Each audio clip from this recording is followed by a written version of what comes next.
Welcome to Obstacle Running Adventures. Over the last 7 years, we have consistently released weekly episodes focusing on obstacle course racing, running, and other adventures.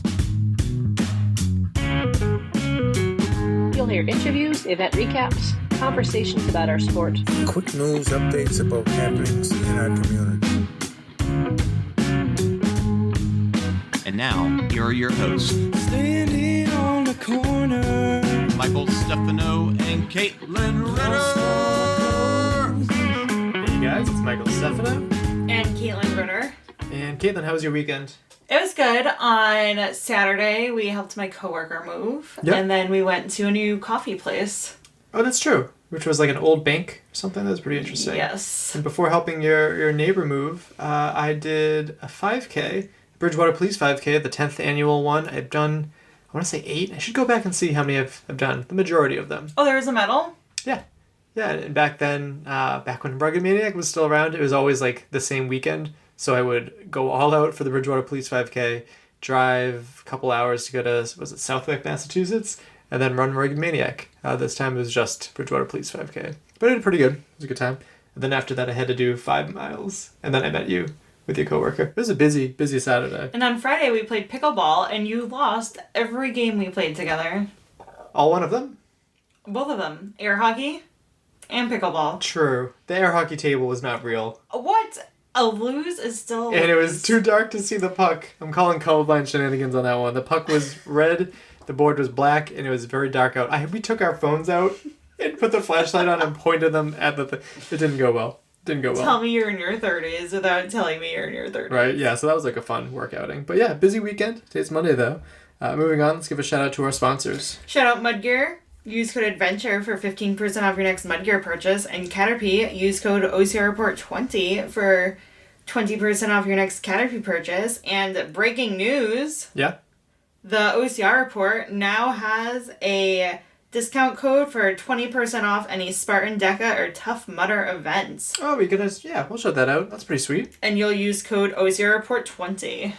Really?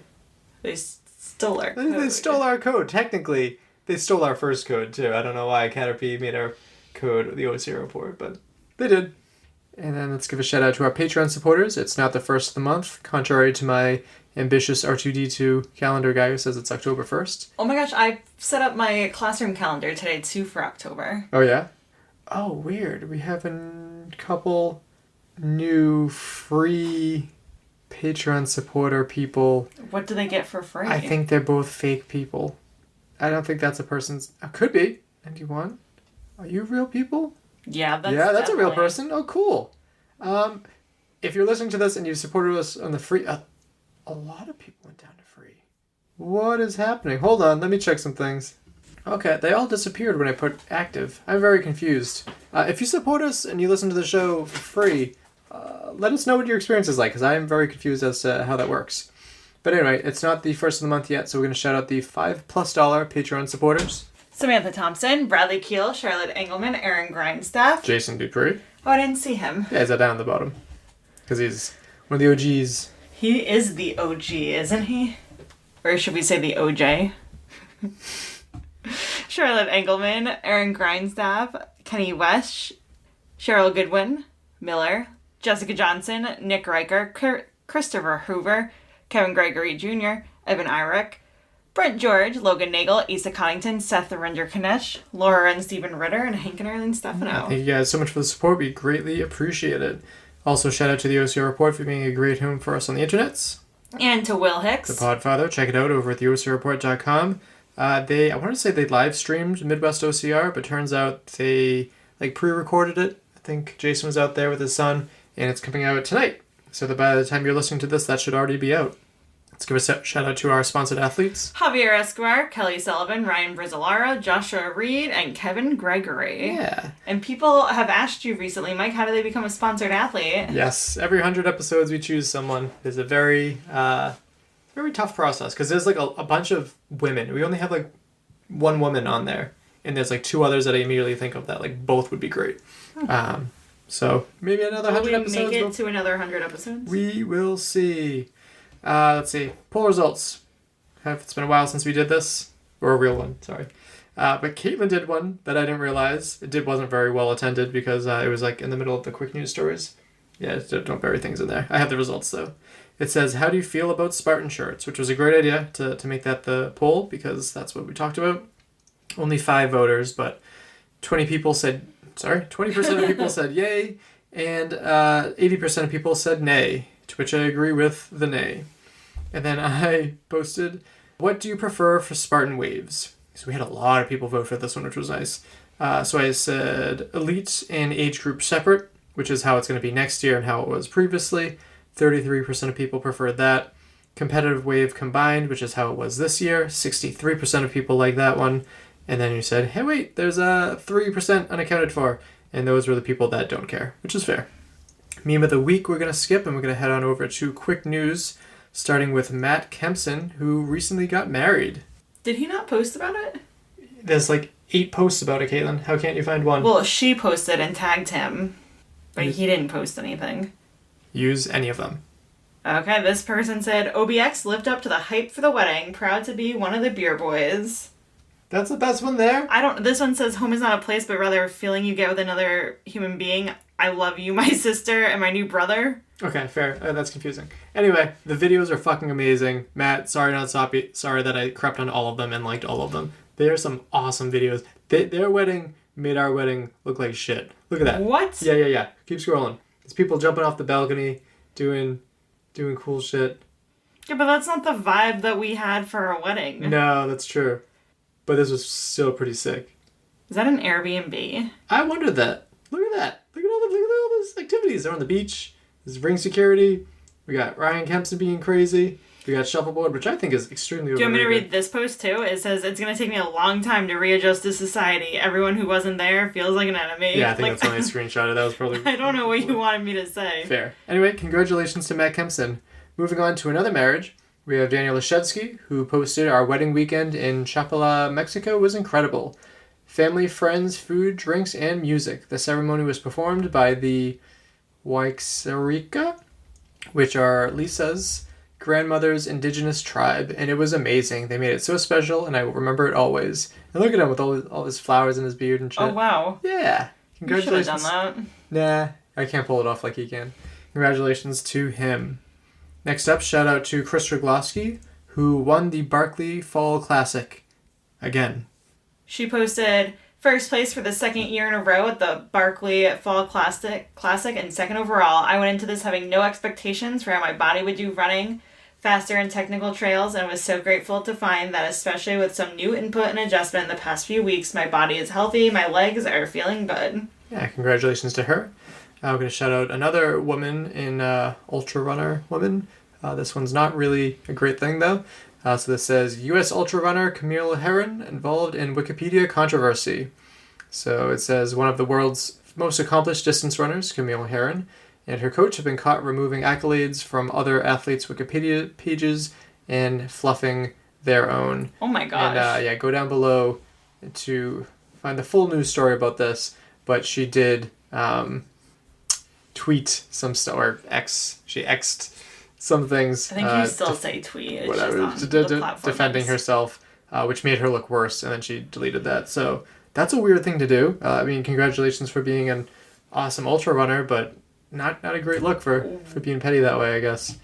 Another news story says from outsideonline.com, a runner set the speed record on the Grand Teton, fastest known time, rejected it. So mountain runner Michelino Sinceri appeared to have climbed the iconic peak in record time, but the arbiters of speed determined that it didn't count. Again, links down for this full news stories as well. Basically, it came down to he skipped a trail, but this trail is also very difficult to follow, and this and that, and there's been a lot of other issues with other FKT submissions, but this is a big one that they rejected, so very interesting to see that. Well, I hope he feels proud of himself. Yeah, I don't know. It's gonna suck to have someone be like, nope, doesn't count. Next up, shout out to Boston Outdoor Expo and Boston Run Show, because tickets are live. Some of the inspirational speakers that are going to be there this year are Alex Hermison, Des Linden. Be exciting to see her again. We plan to go there, by the way. Lazarus Lake, Be cool to finally meet him. Kelly Roberts, who I know you really like. Meb, it'd be great to finally meet him. Kaz Williams and Dave McGilvery. Why do all of these people have 3 letters for their first name? Laz, Kaz, Meb, Dez. Yeah, it was interesting. And some other inspirational speakers. They have Chris Biritish, Karima Batts, Philip Garcia, Jesse Krebs, Andrew Alexander King, Conrad Anker. Not as familiar with those guys. Then a whole bunch of vendors and everything there too. Scroll down. Mm-hmm. Keep going. Mm-hmm. The little raccoon with the sunflower. Oh, that is cute. Yeah, Raccoon Media Group. So shout out to Chloe Highland who sent over that information to us. We should book our hotel before it gets too late. Yeah, that's a good point. With the Patreon money. Yeah. This is an event that is happening in December that was just announced recently, so it's a little last minute. But World Obstacle and Dubai Police are putting together an obstacle course race with a lot of prize money on the line. Holy smokes. Yep. Oh.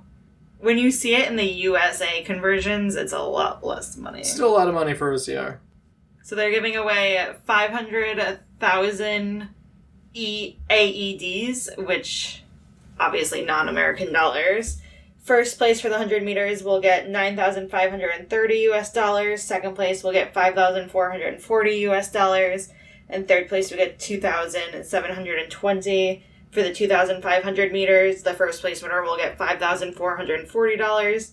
Second place will get $2,720. Third place will get $1,360. And for the 5,000 meters, first place will get $9,530. Second place will get $5,440. And the third place will get $2,720. There's also There are also youth cash prizes available. Nice. I'm sorry that you read all the amounts. I was too busy looking at the news story to stop you. But yeah, you can click down below to see the amounts for that one. Next up, Deca Atlas. So the first details, because not much is out about this yet as of recording. But Yancey said that it will be heavy, hard, and not for everyone. Which I guess also applies to my music taste too. But no, I think this is interesting for DECA to find an event that is not for everyone, because their whole DECA philosophy has been it's an event for everyone. That being said, I'm still super interested to see what this is, because the worry about hybrid racing is that it's very stagnant. This is the event, we're not changing it, deal with it. Whether it's High Rocks or DECA, like the event is what it is. So yeah, I'll be interested to see what this is. OCRWC announced the details of their prize purse for the 2024 World Championship. Do you want me to read the amounts or just tell people to?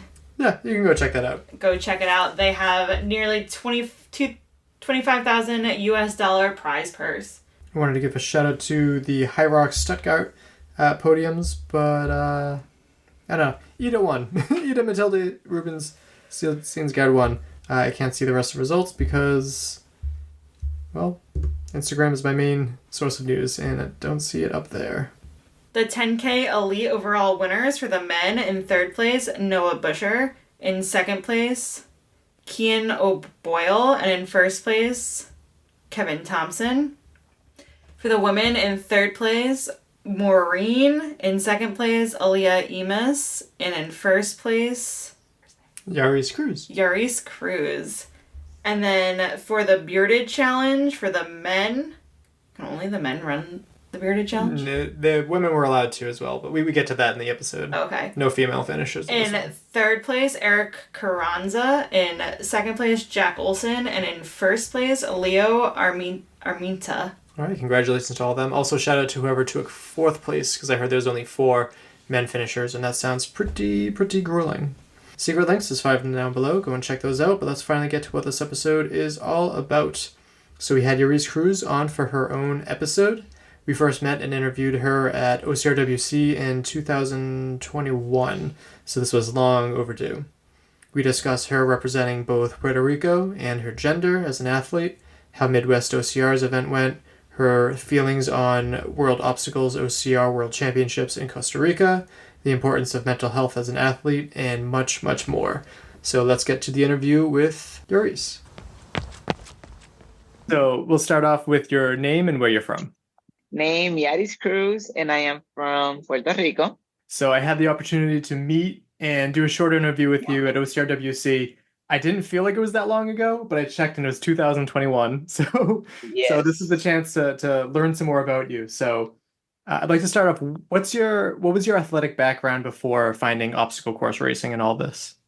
To be honest with you, I mean, that is a long story, but to kind of make it short, my dream as a child was to play like WNBA.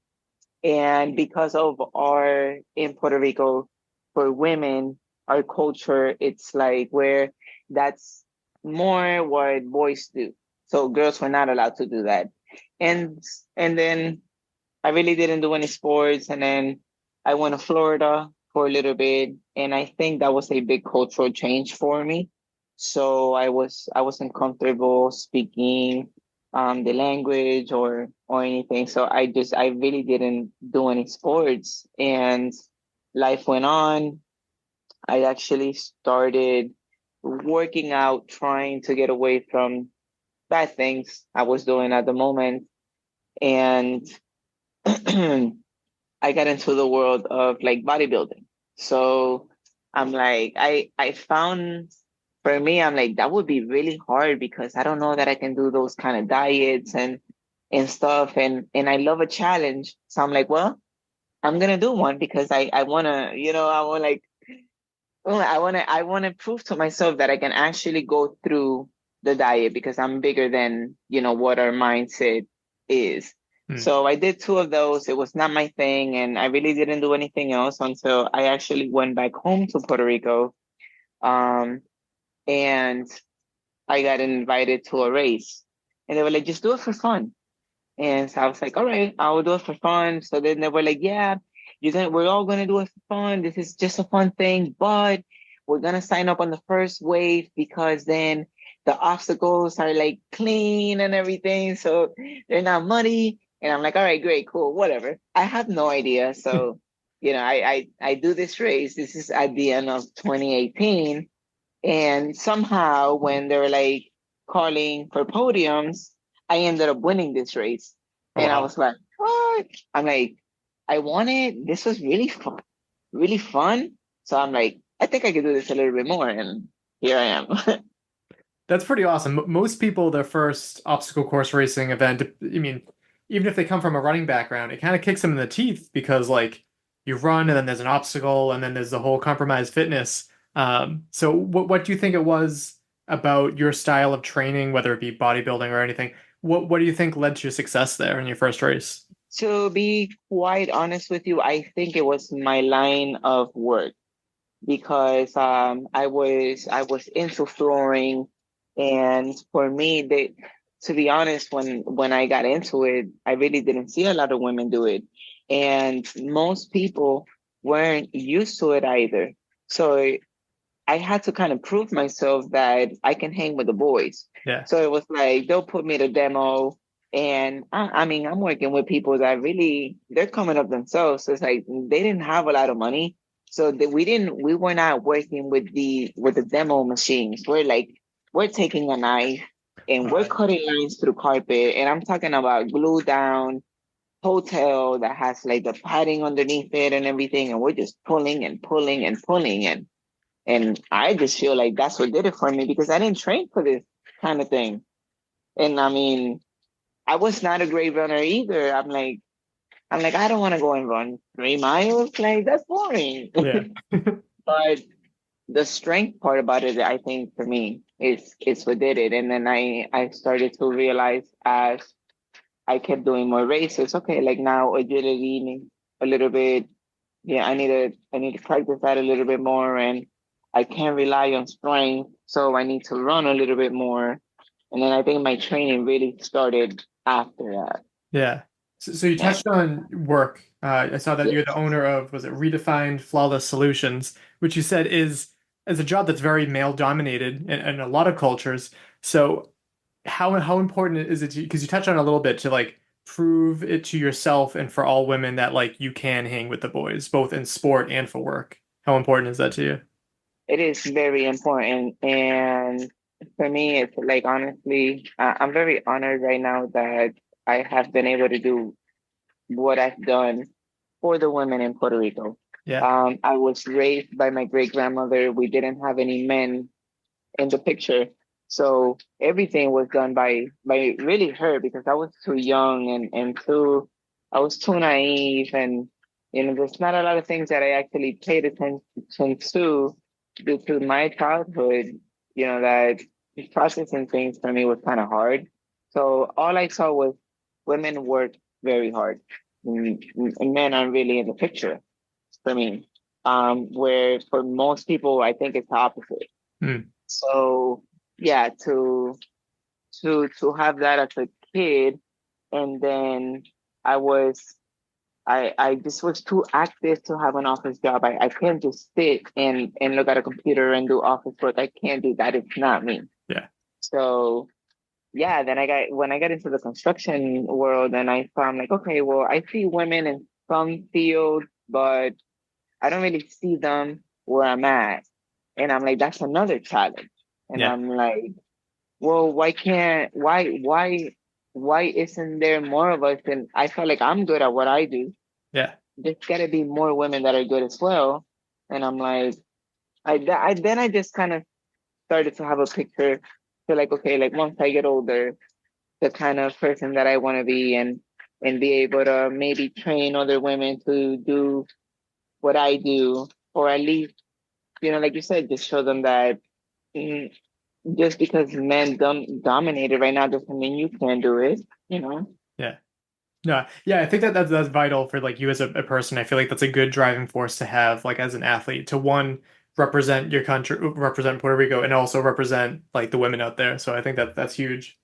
Yeah. So as someone that remodeled my house, just a house, not like as a job or anything, I can attest that ripping up all the rugs and stuff, that is some hard ass work. So that's a unique way to train for OCR, but it seemed to work. So it did for me. Yeah. So you win your first race. How long is it into like OCR that you eventually find ninja? Because I know you're a very accomplished ninja athlete as well.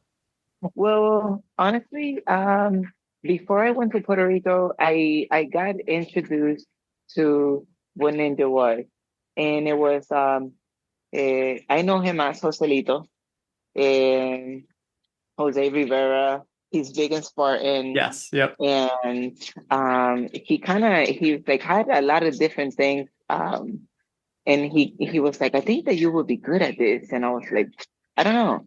And then I had someone else in my life at the time, that also was like, you're like a monkey. Like you'll probably be a good ninja. But in Puerto Rico, we had no idea what that was.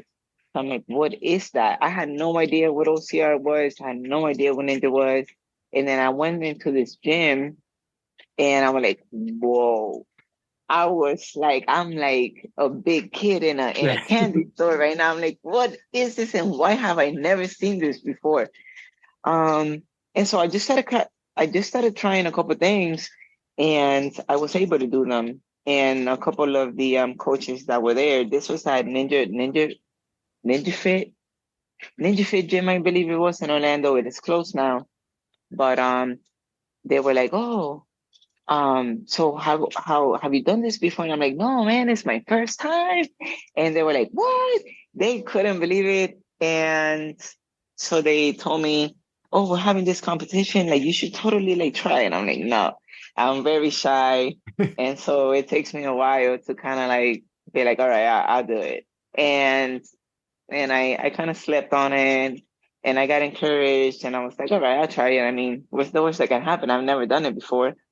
And I did it. And actually I went to like round 2, and everybody was kind of surprised, because like, who is she? Where she come from? I'm not known in the ninja world, and everybody seems to kind of know each other, kind of like OCR. Right. But honestly, I never trained for ninja. It was just something that kind of naturally came to me, because I'm a very explosive athlete. Like, yeah, maybe had I trained for it, I could have been like one of those 100, 200 meter runners, because I have that quick reaction. But that was just, it was just not a part of my childhood. And I don't know. It's still at this point, with my age, I'm like, I can hang out with these, I can hang with these little kids, like, Yeah. but I don't have that training that, I just do it. I'm like, I mean, I look at it, I feel like I have a very strategic mind. Mhm. And to me, it's kind of scientific. Like, okay, like if it's this, if it's this, like my hands measure that height or that length. So I definitely can do this jump. So really, that's just what I do. Yeah.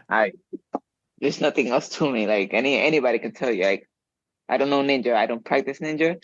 I am the person that I do what it takes to get the job done. And that's what I do in the sport also. Yeah. So something that amazes me when people are able to get through obstacles really well in obstacle course racing or ninjas in general is just the body awareness of it too. Because you're right, it's just it's athleticism, but it's also like it's a mental aspect of just knowing how to navigate things, like seeing things, analyzing it, and then just going. So that's something that's always impressed me. No, yeah.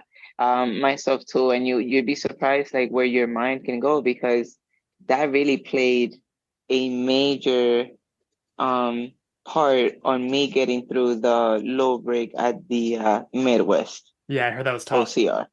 That was like my first time I went, and I'm like, okay, I'm gonna rest my legs here. And I had already been feeling like I was gonna cramp, and as soon as I did that, my calf cramped, and I'm like, okay, that was a mistake, and I just didn't have it. I'm like, how do I try to get this momentum, but I'm fighting with these cramps. And out of desperation, you try it a couple times because you just want to get through it. And at this point, you're in competition mode, and I had no idea where my placement was, because this race for me was like, I had signed up a long time ago, but physically was I 100% ready for it? No. But I mean, I signed up. I'm here. I'm gonna do it. Like, let's see. I'm gonna do it for fun. I want to have fun with it. Realistically, I know where I'm at, and once I rested after couple of attempts, couple of missed attempts, and I'm like, okay, like then you start to screw it. You have to take your time if you really want to go.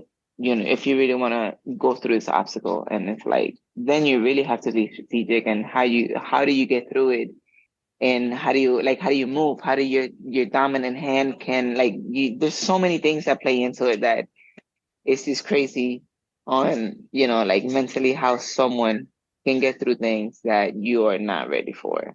Yeah, absolutely. So getting to Midwest OCR, but backing up a little bit, what brought you to Midwest OCR? Because I know that Race Ready Obstacles, Aaron and Dana have been around for a long time, making obstacles, grips, sending them out to people. What made you want to check out this event in particular?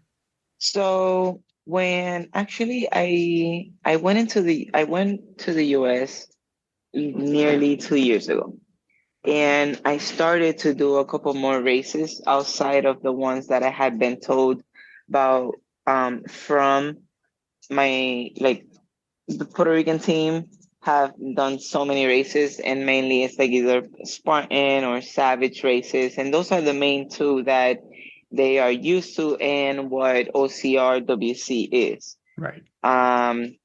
So when I came to the US, I started doing some research here and there, because though I liked Savage and I still do enjoy them, I don't want to talk bad about any race. That is not my intentions at all. But as an athlete that wants to, as a person that wants to truly challenge themselves, am I really going to go to a race that I don't feel very challenged, from? I'm not going to do that. I'm not a fully sponsored athlete. I came to the point where I was like, okay, now I really have to pick and choose what are my races, where's going to be the challenge for me, where are going to be the fun ones, because a lot of money goes into all of this. Right. So then I'm like, okay, I cannot do them all. Yeah. I definitely have to choose. And so I did Abominable no race. And that's where I was able to speak more with Dana and Aaron and Sydney.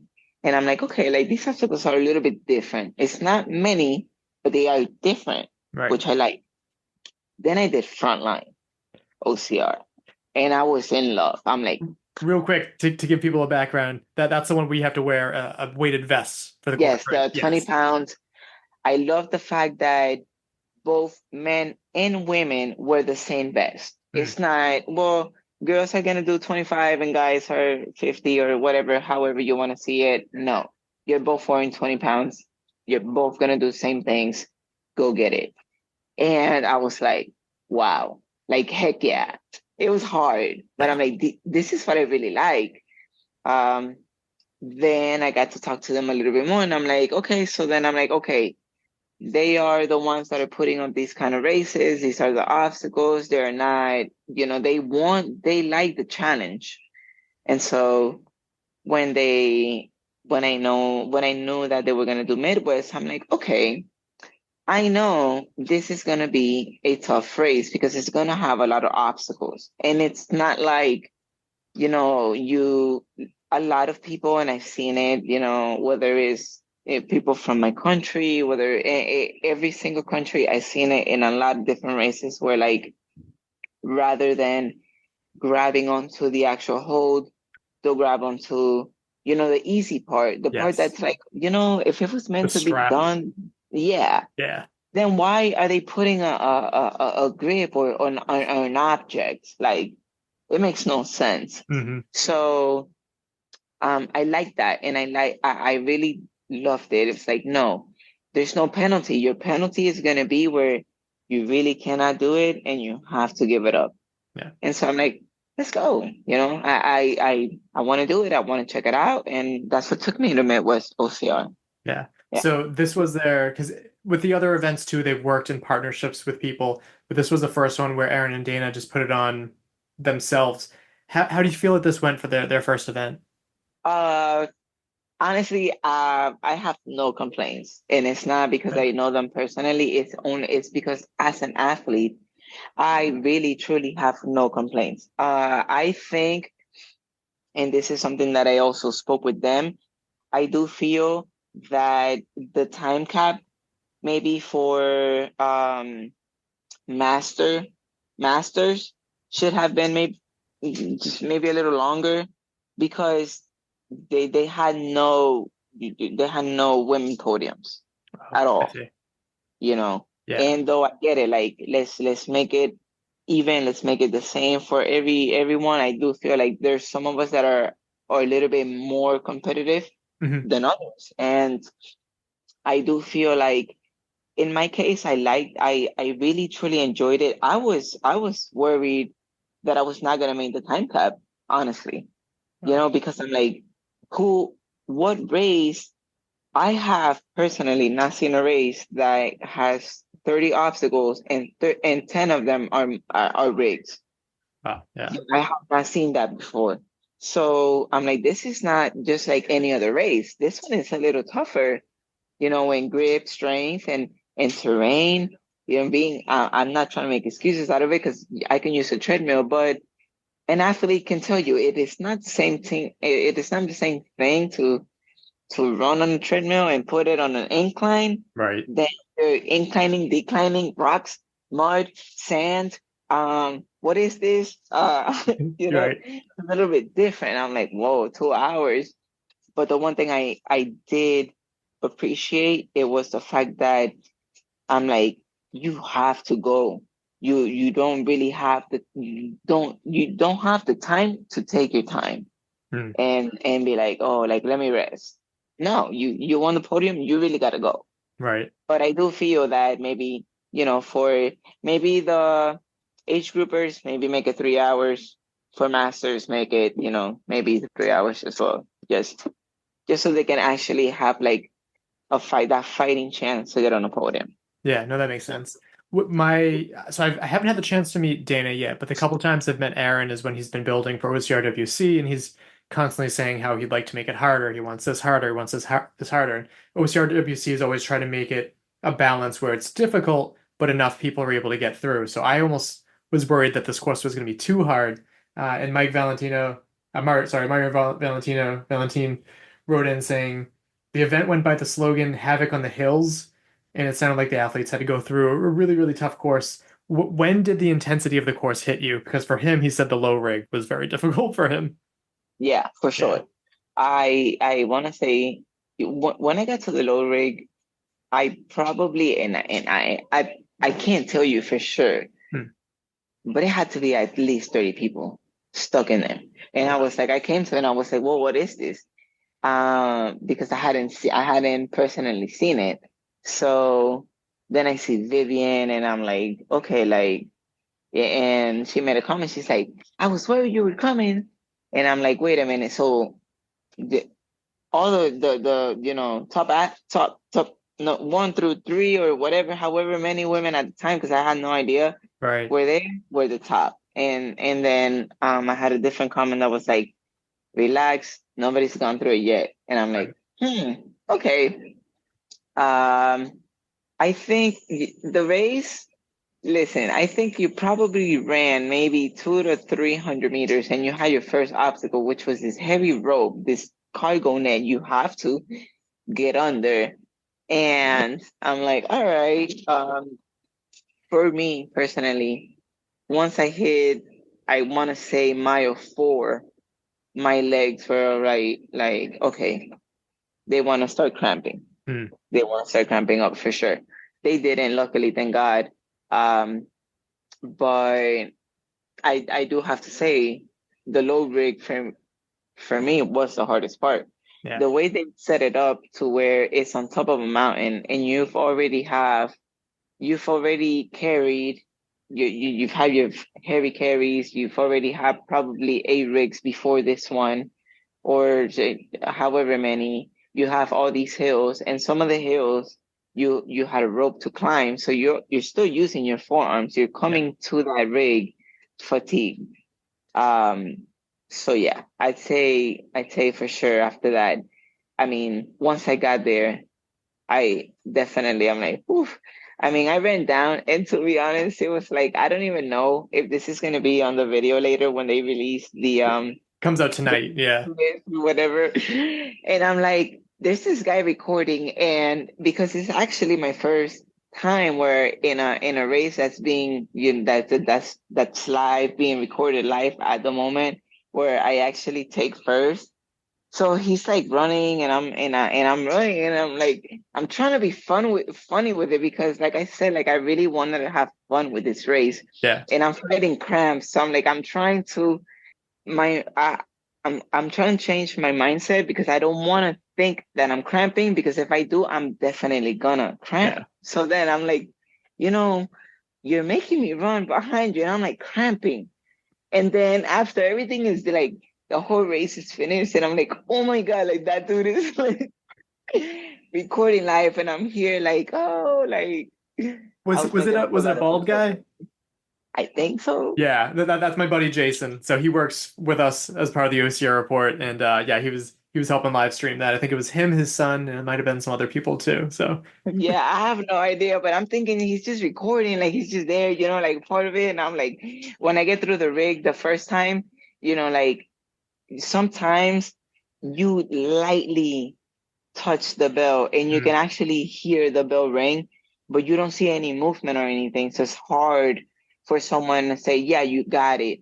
And so on the first time I heard it, and they were like, and I'm like, well, you're recording. And I'm like, I'm just being competitive at the time. And I'm like, my God, like this guy's not really helping me out here. So I'm like, whatever, I just try until I get it again. But yeah, once after the low rig, I was definitely cramping all the way until I got to the finish line. That's why immediately, like I was so hyped and everything. Like I definitely made noise when I knew that I was the first female, because the adrenaline kicked in, and I'm like, I didn't think, because of the lineup of the women, like, you had Vivian, you had Aaliyah, Kaylee, there was women there that, have the experience, and they're the Team USA OCR. So I'm like, okay, like, this is not just any race. Like, I really gotta, I gotta find my way through it. So when I actually know I'm in first place,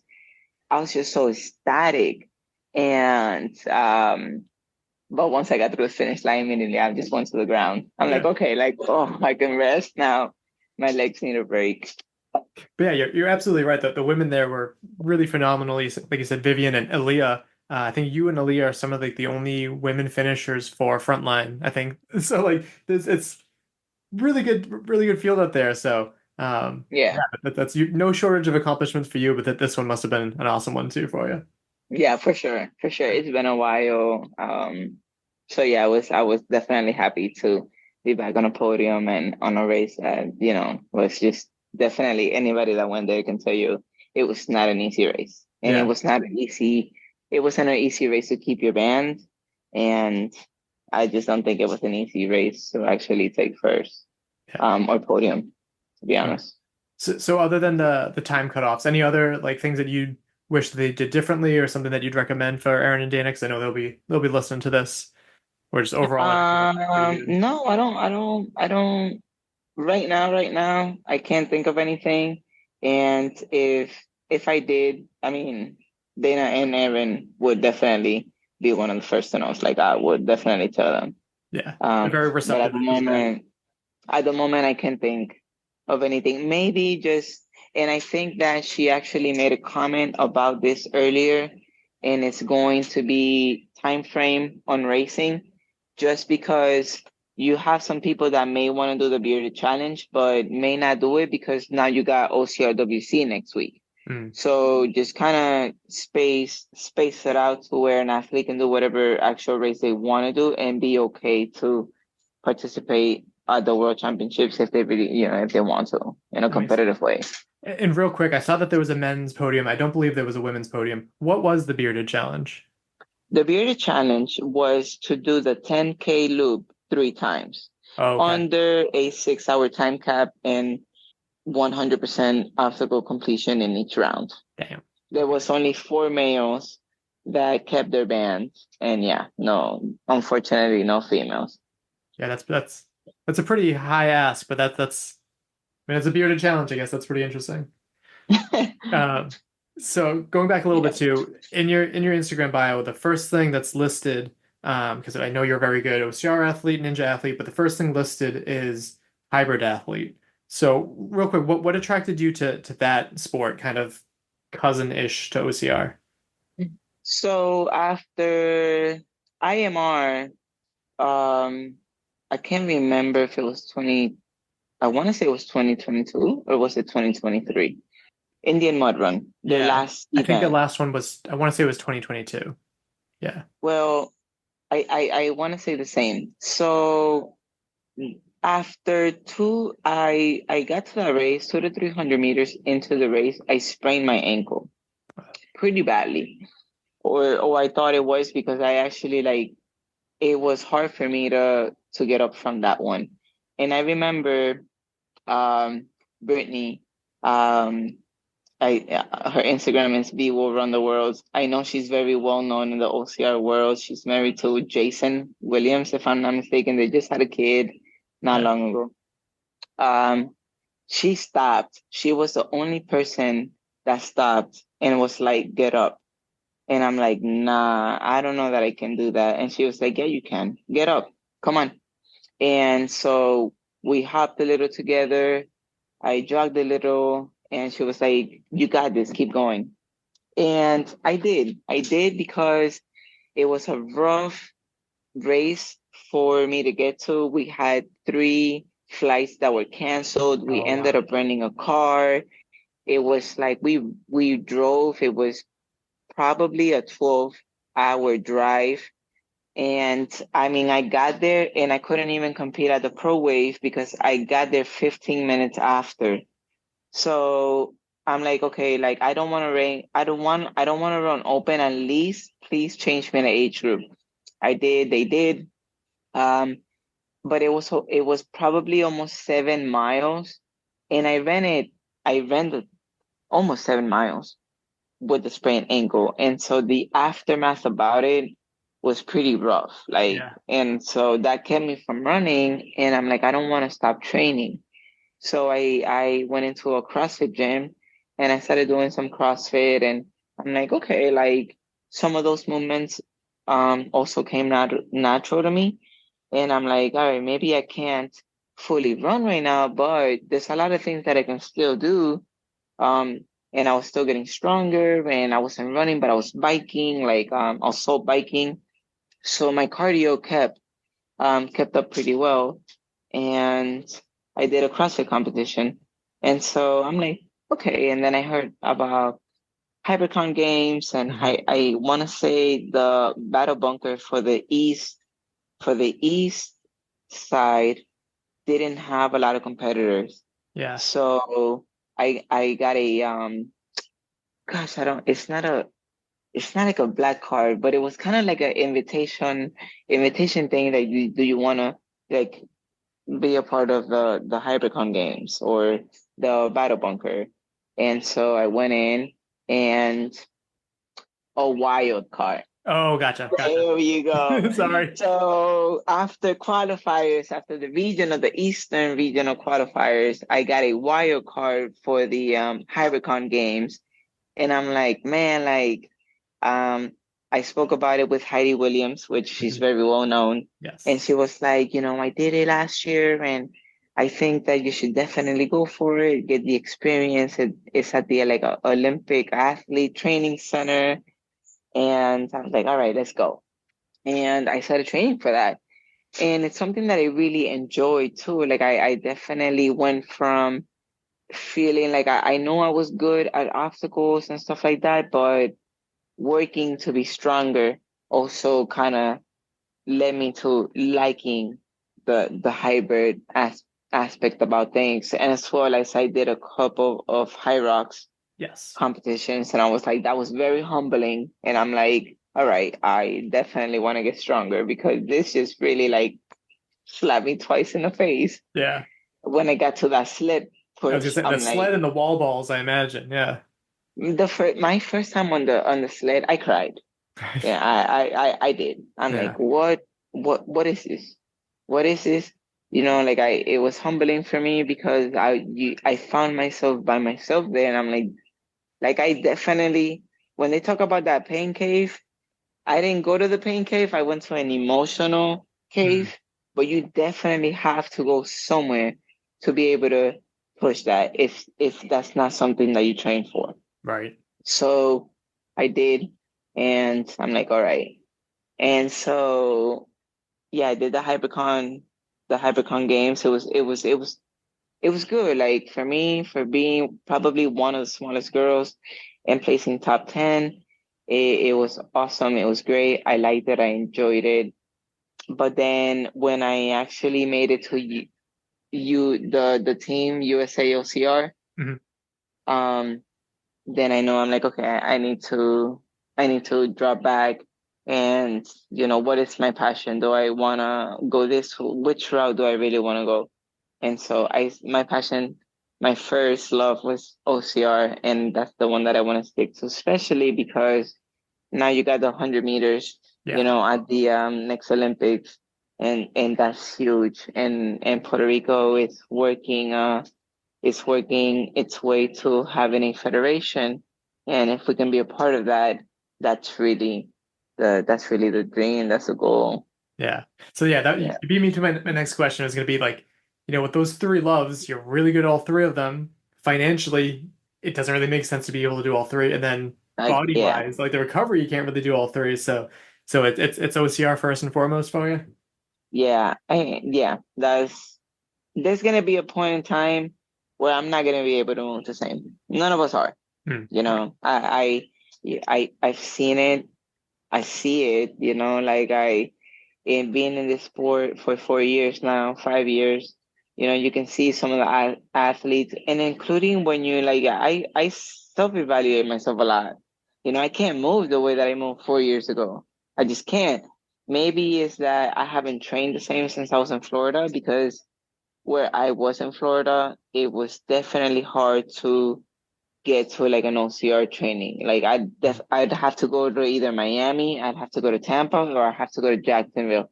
And every single one of them, Miami was the closest one, and that was 3 hours. Yeah. So, you have to, that's why I kind of stuck to CrossFit because it gave me a little bit of movement and agility and whatnot.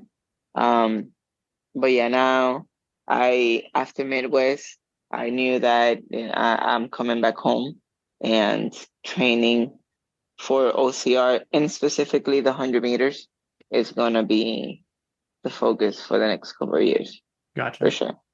There's one more thing I wanted to touch on before we get into more about Puerto Rico, but you had a post where you talked about OCR, I think it was the Latin American Championships, and you talked about not being able to compete for a while and dealing with like a little bit of depression and stuff. Can you tell me about Yeah. that? Yeah. What was that like as an athlete? It was, I want to say it was very hard. I don't feel like I really ever had to deal with that because I can kind of bounce back quickly. And not being able to do that and watching that one course, at least, being 100% honest, at the Latin American Championships, that could have been my race. Just because I know how explosive I can be. I know that my time at the 100 meter for Belgium was 51 seconds in something that I had never trained before.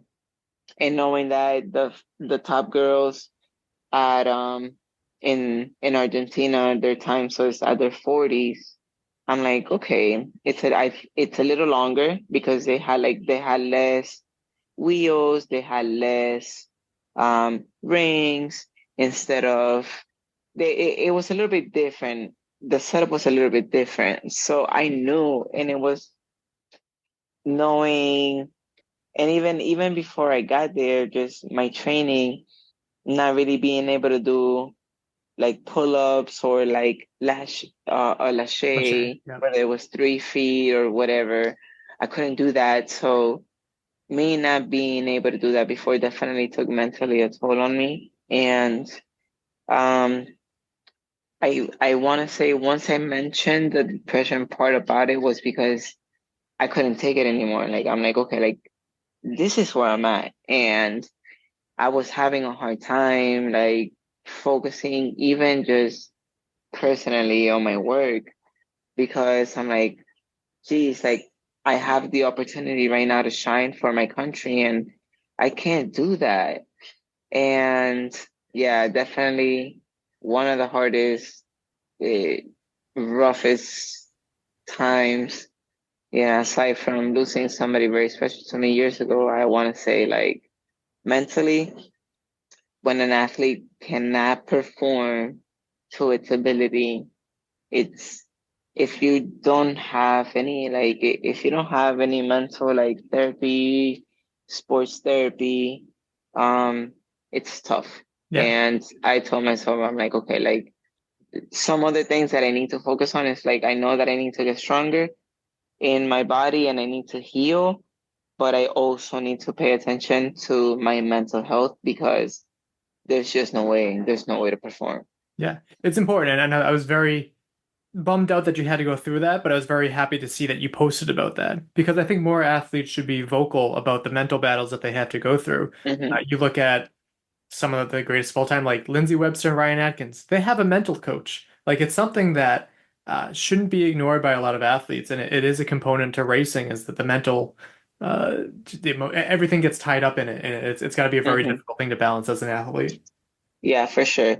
I just think that for some of us, I think things happen just so fast that you first start doing it because you're passionate about it and you're good at it, but then you're like, wait a minute, like I have a lot of possibilities. So things just kind of start coming to you a little bit after.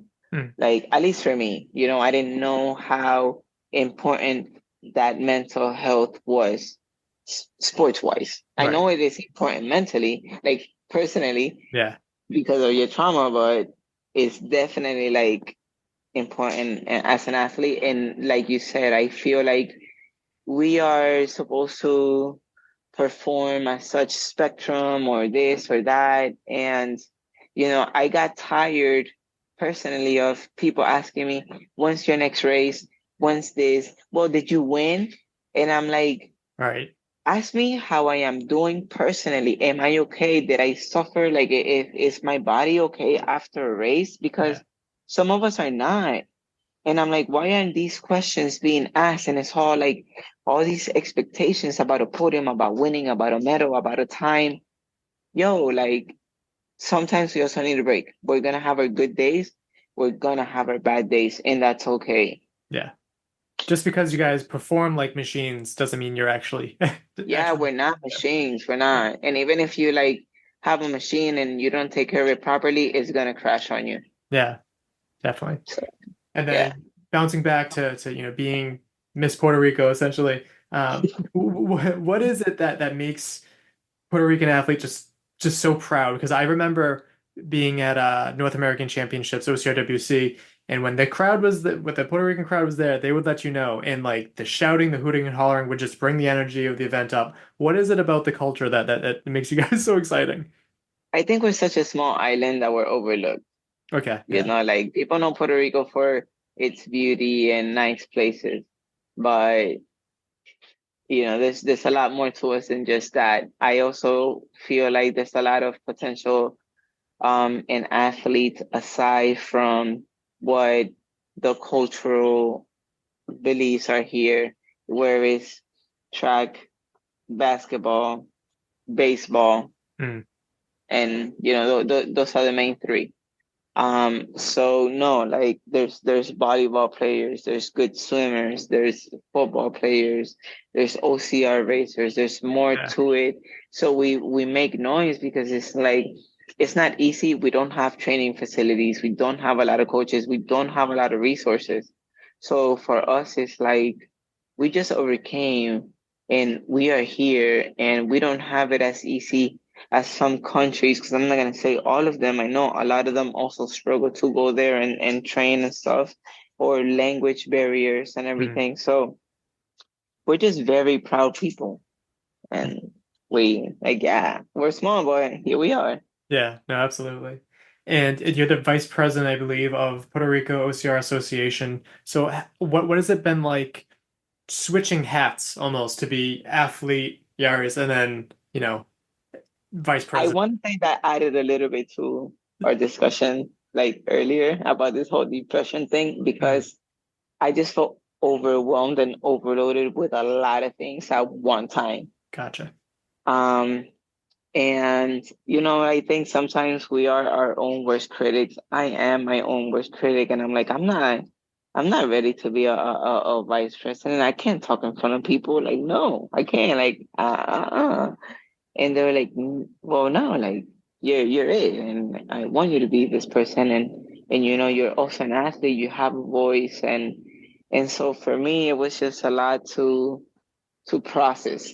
At one point, I felt very overwhelmed after or during Costa Rica, because I've been pushing for this. I'm like, I feel like we can do a lot more than what we have been doing. So, it was also a reason why I started to do a lot of races. Like, no, like let's Puerto Rico, like a little bit here and there. Like, who's that? Puerto Rico, and it makes people wonder. Yeah. And it brings the athletes back into wanting to feel passionate and want to train for it, because a lot of them lost the passion for it.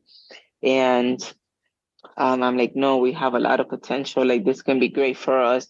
They're having conversations about Olympics, so why not get Puerto Rico there too? Like, why not? Like for me, I was very honored and grateful to be able to run for USA OCR. But had I want to run for Puerto Rico in the first world obstacle, absolutely. Yeah. I would have loved to. And I was very grateful to Kevin and Ian that when they mentioned USA, they also said USA and Puerto Rico. I was very, grateful for that. Good. But I couldn't represent my flag. So that was also a bummer. And when we went to Costa Rica, and certain things that happen over there, it was a lot of weight on my shoulders because I'm like, I felt like I didn't get the ball rolling. I think a lot of us did, but in a way, I really felt like I pushed for it. So it's like, you know, knowing that some of our athletes made podium, and then however they handle things over there, being the one that's probably has to deliver this information about, I know we placed, but unfortunately, you know, because of this and that, we're not going to be able to podium. And they're all dressed up and with the flags and everything. It was, overwhelming. But I'm also very grateful and honored that I was chosen to be, someone to be able to be a part of the association, and more so the vice president. Um, it's a grateful but kind of overwhelming feeling at the same time. Fair. Because it's a lot that needs to be done, and it's just a role that I've never played before. Right. But I'm excited about it, and I'm ready to, do whatever we got to do to get it rolling. Yeah, absolutely. I think that going back to Costa Rica a little bit, I didn't have time to do an episode on it, so I wanted to hear your feelings on how the event went. I know you had a post that had some criticisms, which I think is good. Events, athletes, people should take criticisms and then learn and be better. What were some of the criticisms and stuff that you had with Costa Rica? One of the things, it was maybe timing, and I do understand that sometimes things can fall, a little behind and whatnot. But I do believe when it comes to for example, the 15K, and we are at this meeting and we are told be here at 6 a.m. And then I tell my people be there, and the buses are not even there. And so, as an athlete, you're fueling yourself. The way that you do things is somehow strategic because you have a plan. Like, my food needs to digest by a certain time, so when I'm running, I don't feel like I want to throw up, or I don't want to eat at a certain time and start a race 4 hours later because then I'm going to be hungry. Things like that. So those are points that I feel when it comes to a big race like a world championship, these are things that you need to have plan A, plan B, plan C, plan D if you have to. Yeah. Because the athletes shouldn't suffer whatever is going on, whether transportation. It doesn't, for me, I don't feel, unless there was like an earthquake happen out of nowhere, right. Something, something like that, there is no excuse. There really isn't. And so, if I talk to the person from Costa Rica, it's like, well, these are things that I'm getting from more obstacle. But then when they're asking people from more obstacle, they're like, I don't know what's going on. Yeah. So those things just don't add up. Yeah, I was hearing a lot of issues about communication, a lot of similar issues to what I was hearing about in Genk, Belgium too, of communication. More so for this one too, like some obstacles weren't being built, the ones that were built weren't built well. Just rule issues, all this, and I get it's not easy to put on a world championship event. This is the second time that World Obstacle has backed an event saying this is the World Championships, but we have to hold them to a higher bar, I feel. For sure. Yeah. For sure. And let's take this for example. And it was Dana and Aaron's first event. How were they able to put, what I'm saying, like better obstacles, more secure and safe obstacles than what we had in Costa Rica? Like I got there, when was it? I want to say we ran Friday, so I was there Wednesday, and Thursday early, we were walking around to get our packages and stuff like that, and these obstacles were not built. And so, we are told that, the obstacles were built, but somebody got drunk at night and they messed up all the obstacles. Then you clearly didn't have these obstacles well put together if a drunk person came and took them down. Come on, like, yeah, I didn't hear that. It's things like that. Like, there is no, that excuse for me doesn't do it. Right. I am a business owner. How do I tell my client my machine broke, I couldn't cut your tire correctly, or or something? No, you have to have a solution for everything. Yeah. whether it's your first or your first time, your second time, like, yeah, little mistakes will happen. I get that. I honestly, when it came to Belgium, though, it ran a little late, like some races do. Right. And for me, it was the bathroom issue. When it came to the sanitary issues, that for me, where none of the quarter parties ever got clean, that was huge, because there were some of these bathrooms you couldn't even sit on it because, but as far as anything else, the obstacles were better put together. Like, I cannot complain about any of that. Now in Costa Rica, there are something I said it on my post. I am not trying to complain. I just want to make the event better, right, fair, and fun for everyone. Because that's what we are spending a lot of money. I'm not getting my flights paid. I'm not getting my races paid. Like, I may get a pair of shoes, or, here's some of it.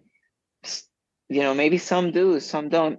It does. At the end of the day, that is nobody's business, and it shouldn't matter. You put on the same, an event for everyone that's going. And in Belgium, when not the open, but the competitive people did the team event, they did not make them turn their team shirts upside down. Like, that's disrespectful. Yeah. So what was that all about? Because I read that. I don't know. Yeah. I don't know. To this day, I don't know. Yeah. We got there and they were like, you can't run that way. You got to take your official, your world obstacle official shirt off. And I'm like, I thought we supposed to run with these shirts on. Now we're getting told to take them off. And I'm like, why? Just take them off or turn them inside out. That's what we got told. Yeah, that as you said, disrespect is one of the first words that comes to my mind. And so with issues that were happening in Costa Rica too, I know there's a lot of people that aren't overly fond of World Obstacle because like they should be doing a better job making sure things are clear. I don't know. I feel like there's a lot of like blind loyalty. How long? I hope things get better, because to hope that this event doesn't go well is just shooting us all in the foot. We want the sport to go well, but do you think it's an issue with World Obstacle? Where do you think the issue lies? That's not a question that I can truly answer, because I truly do not know. I don't want to say it's with World Obstacle, because the issues that we had this year, we did not have them in Belgium. Fair. We didn't. So ultimately, I think that it has to do with the rules of the country that you're in and how they handle things. And I'm not speaking bad about Costa Rica. Right. It's a sister country, like it's a Latin American country. So definitely not. Even if it wasn't, my intentions aren't to talk bad about anyone. However, if that is what I got told. Fair. It's within, it really falls within the country that we're in. And to be honest, let's just see what happens next year in Sweden. Yeah. And that's how we're going to be able to really know. Yeah. Again, no hate to Costa Rica. I think they did the best that they could, but historically they were a country that didn't really have much of an OCR background that I could tell. Exactly. Yeah. Which is that's a tough thing to how do you put on a world championship event there? That must have been very difficult for them. But going to Sweden next year, I think that's going to go very well. And the people that are putting that event on have had a very good reputation. So I'm interested in how that goes. Yes. Fair. Yeah, me too. I think it's going to go. I personally also do think it's going to go very well, and it's going to be a game changer as well for everyone. I don't think when it comes to like rule changing or modifying certain rules because we just now noticed that it was not safe. Well, how the hell did you not notice that before an athlete even got on? I think before, I mean, what I've learned is that before, once you put an event, you have someone run it, to kind of get a feel like, okay, how's it going to be, more or less timing and stuff like that. You don't put an event and let's hope these things are put together well. Right. Yeah. So no, I do not think I'm not throwing any shade or any negative thing on or obstacle. Neither Costa Rica. I just think they need to just just get better, for next time. And like you said, it's not a country that is very well known for OCR. Yeah, yeah. So I do think that comes into play. Yeah, I was hearing reports of, I think it was like Logan Broadbent who jumped on an obstacle that wasn't one that was fully built yet. He jumped on, he's like, oh, this one's not finished, and jumped off. And then the ones that weren't built, like it didn't have tape pushing him aside and all that stuff. But so hopefully, yeah. It has to be better next year. But with meeting you at OCRWC, Adventures, Spartans, kind of brings up the question too of if we have this federated world championships, where do you feel that OCRWC fits in all of this? There's been some rumors or even questions or just saying it's like, oh, there's too many world championships, and I don't know really where any of them stand. I know right now, World Obstacle is with the FISO and the FISO is with, like the Olympic Committee. So like, I'm like, okay, like maybe this is more of a higher rank than the other two. The other two may just be titles where it comes to like OCR World WC or the Spartan World Championships and the different ones they hold, but also it's kind of like if you look at the athletes from the Olympics, they don't train all year and just go to the Olympics. They have different world championships as well. Right. So there's not one better. There's maybe one that's more, this is a little bit more significant. Solidified one. Yeah. Solidified one because it is, a sister with the organization for the Olympics. But I do think every other one is important. Yeah. I don't know a whole lot. Before I started going to the OCR World WC, when you and I met, I hadn't done one before. I did 2019, the North American Championships. But I do know, like, it was different. I do know they were like, oh, like, let's go here. They got like, I know the 15K's got like 80 obstacles, but ever since I've been, it's been like 40 and kind of simple. So I do think I'm like, if this is a world championship event, then you need to have some more championship obstacles. Like I do know, oh, it's a mountain and it's a lot of elevation. Okay, great. If you want to consider that an obstacle, fine. But there's many races, there's many trail races, like marathons or whatever that have a lot of elevation. So, we are at an obstacle course race championship. Give us obstacles. Like I don't know. That's it. And I'm not trying to be this biased person, and I'm not trying to be like, well, no, it's not because I don't want to run. Like, hey, I've run and I will put my training I have because I am a lot different now from when I first started. But then I also did sign up for obstacle course racing. I didn't sign up just to go run up a mountain or beautiful scenery. I get that in my country. Not bashing anyone, but that is not what I sign up for. I sign up for a tough challenge. Yeah. And that is what I want. That's fair. I have been very, very critical about OCRWC's choice of Mammoth Lakes, with it being, one, very hard to get to, but some courses are hard to get to, but two, having it be at elevation because it automatically puts some athletes at an advantage if you live at elevation. So that's something that I had a problem with OCRWC the past couple of years. Yeah. But starting to come to a close though, what do you have for events coming up now? What's on your schedule? Right now, I'm gonna do this fun zombie 5K we've got going on here in the island.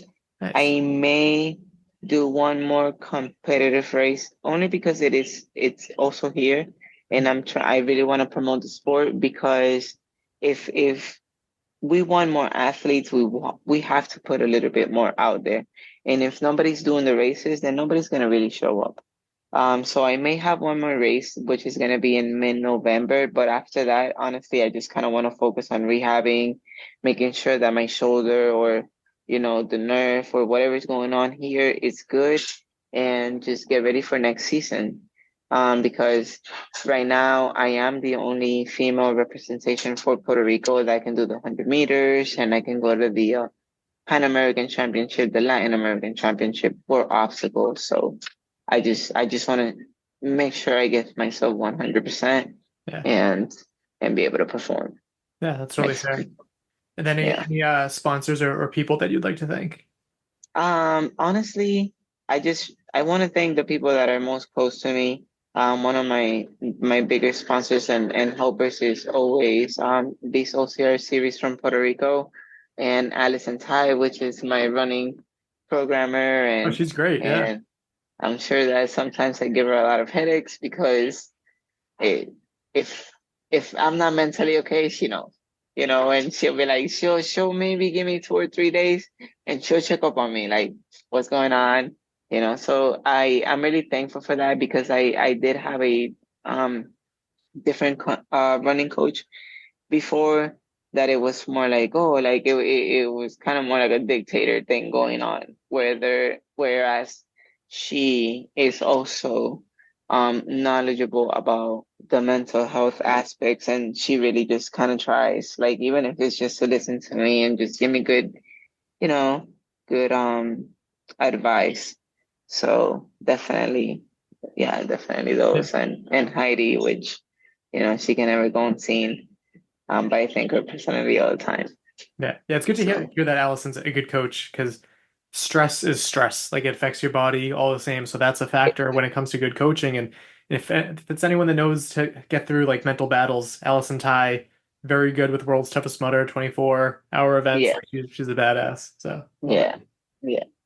And then where can people follow you on social media?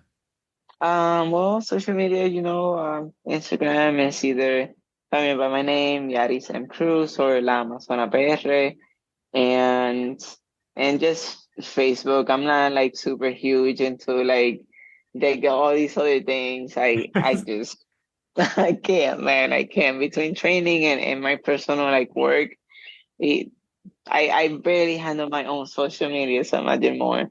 Yeah. Social media is definitely TikTok, but that's it. That's our weak point too. Social media is not very fun. It's like a job in itself. Don't like it. Yeah, it is a job. Definitely, it's good to have someone do those things for you. So I run out of things to say, or like everything is just kind of like perfection now. Right. So yeah, I don't have it. Awesome. Well, thank you so much for taking the time to talk to me. Looking forward to getting this up, and good luck with recovery, and we'll see how your next season goes too. Thank you so much for reaching out. Welcome back. Thank you, Yaris Cruz. Steve Rogers is Captain America, and you are Captain Puerto Rico. For related episodes, episode 249 was OCR World Championships, so OCRWC team races and 100-meter finals with elites. So this is both the first time that we had her on the show, and also the first time that we had Aaron Sabia on the show from Race Ready Obstacles. And then more recently, episode 381 was New England OCR Expo, part 1 vendors. Again, that was when we had Aaron on last time he was talking about this event. Follow and subscribe wherever you get your podcasts. We are Obstacle Running Adventures on all of the podcast players. And if you like what you hear, leave us a review. And if you don't like what you hear, say something funny when you're being mean to us. Right? Isn't that what the podcast you listen to says? Sure. Follow us on social media. We are on Facebook and Instagram at Obstacle Running Adventures. You can support us on Patreon for as little as $2 or as many as $10, or apparently free. Yeah, I gotta look into that. And tomorrow for the OCR Reports 30 podcast half September is... nothing. It's over. We did it. I don't know if he's going to continue putting stuff out now that it's over. We will see. But for us, we hope to have an episode out on OCRWC. We will not be there in person, but that's usually an event that we give a lot of attention to, whether it be 1, 2, or most commonly 3 episodes. We will see. I wish it was in Vermont again. I just wish it was anywhere else. Caitlin, do you have a joke or a quote? I do. My joke is, how do you surprise a pumpkin? How? You catch him off guard. Nice. And my quote is, every challenge is an opportunity for growth. Embrace them with an open mind and a positive attitude. Nice. Well, that just about wraps it up. My name is Michael Stefano. And my name is Caitlin Ritter. And we'll talk to you next week. Bye. Thank you for listening. If you enjoyed this episode, please be sure to subscribe to our show and write us a review on your favorite podcast app. You can also follow us on Instagram and Facebook and connect with us there. Most importantly, we would appreciate it if you shared an episode with a friend so we can reach more ears. Then continue to effectively shine a light on the people in our sport, as well as the events that we are so passionate about.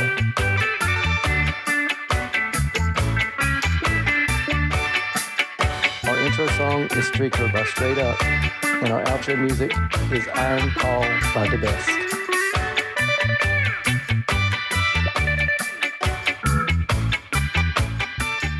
Let me know if this audio is okay for you, or if it's too windy, or No, you sound good. so that I can relocate myself. I sound good. Awesome. Good to see you again. It's been a while. It's been a long time. How's Yeah. everything?